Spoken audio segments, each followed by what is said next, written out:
Hello everyone, welcome to Durrett's Take. Since college football season is underway, it's that time where I do my weekly top 10 games of the week and go over my predictions for them. So let's get started with a couple of ranked versus ranked matchups. We got 14 Clemson versus number 1 Georgia, who are 13.5 point favorites.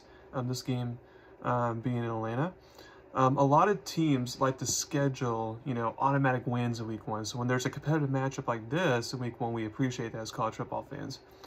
I think with this being week 1 of the season, you're going to see some sloppiness for both teams, and therefore, especially on offense. So therefore, I do think this will be more of a defensive battle. For the offense, basically, whoever makes the least amount of mistakes and makes the other team pay for it will basically win this game, because I do feel like it's a lower scoring game. I know it's a new season and we shouldn't compare things to last season, but based on last year, Georgia's offense is the one I would trust more between the two teams. I'm going to go with the Bulldogs to get the win here. I have them winning 21-10. Number 2, you get 7 Notre Dame versus 20 Texas A&M, who are 3-point favorites. This is the matchup I'm looking forward to the most because I truly feel like it will come down to the wire. New quarterback Riley Leonard from Notre Dame. It will be playing against his old coach in Mike Elko. Now here's the matchup I'm looking forward to the most. The Irish usually have a good offensive line. However, they're breaking in new tackles on both sides, and I believe the left tackle will be like a true freshman. So that's going to be something to watch out for, especially against the Aggies pass rush, which is the elite part of their defense.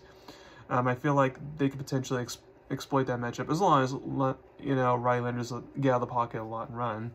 I also feel like the 12th man, the Aggies home base will be in full force, and I feel like the crowd will give A&M the extra juice it needs to win the game. So I have Texas A&M winning 24-20. Next, you got number 3. You got 23 USC versus 13 LSU, who are 4-point favorites. Sunday night game. These are very similar teams meet in Las Vegas. Both offenses have new quarterbacks. Both are expected to be ready to replace former Heisman Trophy winners. Also, both of these teams have defenses that are looking to prove themselves after they were horrible last year. I think it's a game that will come down to the wire, but my gut feeling is telling me the Trojans actually get the upset here. One thing to remember since Tigers head coach Brian Kelly has taken over at LSU is that he's been 0-2 week 1 games. Make it 0-3. I have USC winning 34-31. Number 4, you got 8 Penn State versus West Virginia. The Indian Lions are coming to the season with the most hype they've had in a while. They feel that this could be the year that they win the Big Ten or at least make the playoffs since the format's expanded. If they want to make the playoffs, they can't afford to lose this game. The Mountaineers won't be an easy team to beat by any stretch of the imagination. It's hard to play Morgantown first and foremost, but they're an improved team. As you saw, they were finished top 5 in the Big 12 last year. I feel like Penn State won't be able to just play good defense and expect to win this game like last year. When they played against each other, I feel like they'll need to score some points here. And I feel like they'll do just enough to get the win. I have Penn State winning 30-24. Number 5, you got 19 Miami, or 2.5 point favorites, versus Florida. Rivalry games of week 1 are awesome. I remember like 5 years ago, Florida opened up against Miami, and it came down to the wire, and Florida skipped to the win. I expect it to be a similar type of game. If Miami wants to show that they're going to be finally relevant this year, they need to get this win. Since Florida's schedule is very difficult, though, they need to get this win just to help themselves make a bowl game. In a game like this where it's a coin flip, I'm going to default to the quarterback-coach combo that I trust. And so despite this game being in Gainesville, I'm going to take Miami to get the win here. I have Miami winning 23-21. Number 6, you got Boston College versus 10th ranked Florida State, although they won't be 10th ranked by the next time the polls come out.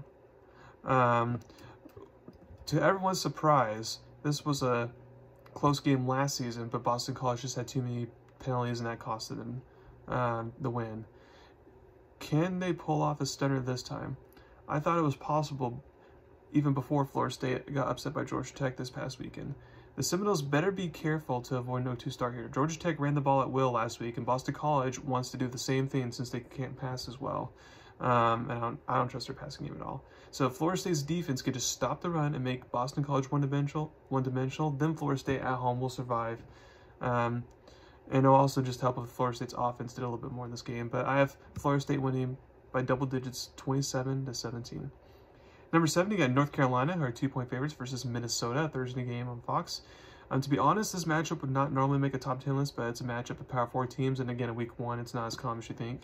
I also think, for what's worth, this will be a close matchup. Both teams have new quarterbacks and have stuff to figure out on offense, so for me, this would be a defensive matchup. And I feel like the difference in this game is that North Carolina running back Omarion Hampton, who I think is the top 10 running back in college football, will be the difference maker in this game. And as long as whoever plays quarterback for North Carolina doesn't make mistakes, then the Tar Heels will escape Minnesota with a win. I have them winning 14-13. Number 8, you got TCU, 10-point favorites versus Stanford, both on Friday night game. Both teams need this win to feel like they could have bounce-back seasons, since both teams missed out on the bowl game last year. And it was surprising that TCU did, considering they were in the championship game 2 years before that. Stanford's offense is underrated, I'll give them that, but I don't think Stanford at home will be able to slow down the firepower that TCU's offense can be. So I'll take the Horned Frogs to start off 2024 better than they did in 2023. I have TCU winning 38-27. Number 9, you got UNLV versus Houston, or 2.5-point favorites. In week 1, we have to watch out for those Group of 5 teams beating Power 4 teams. We have to watch out for those type of games. We almost saw it last week with SMU and Nevada. UNLV was top 3 in the Mountain West last season, and they're arguably going to be top 3 once again this season in the Mountain West. Specifically on offense, they have a lot of firepower. Houston will need to score enough on offense to get the job done. Since the coaching staff and the roster is a lot different from last season, the Cougars need to rely on one player who's returning from last year, which is their quarterback, Donovan Smith. I feel he'll be the difference maker in this game and help Houston avoid an upset here. I have Houston winning 30-27. And last but not least, you got Fresno State versus number 9 Michigan, or 21-point favorites. A lot of people assume Michigan won this game easily, as they're favored by 3 touchdowns. As the famous Lee Corso says on College Game Day, not so fast. Fresno State is a contender to win the Mountain West, and therefore they could be in the mix to win the Group of 5, be a Group of 5 team in the playoffs, especially if Fresno State's able to beat Boise State in a hypothetical Mountain West championship game. Remember, last year, Fresno State went into Purdue and to Arizona State and beat them both. The Wolverines will also have something to prove on offense, since they have a lot of pieces to replace, including their starting quarterback from last year. Now, I think Michigan will be able to rely on their good running back Donovan Edwards and their elite defense to get the job done. But I expect the score to be closer than expected. I have Michigan winning 23-13. Thank you very much for listening to my podcast today. For my next podcast coming up, I'll be finally going over my NFL predictions for the season. So stay tuned for that. Thank you very much, and y'all have a wonderful day.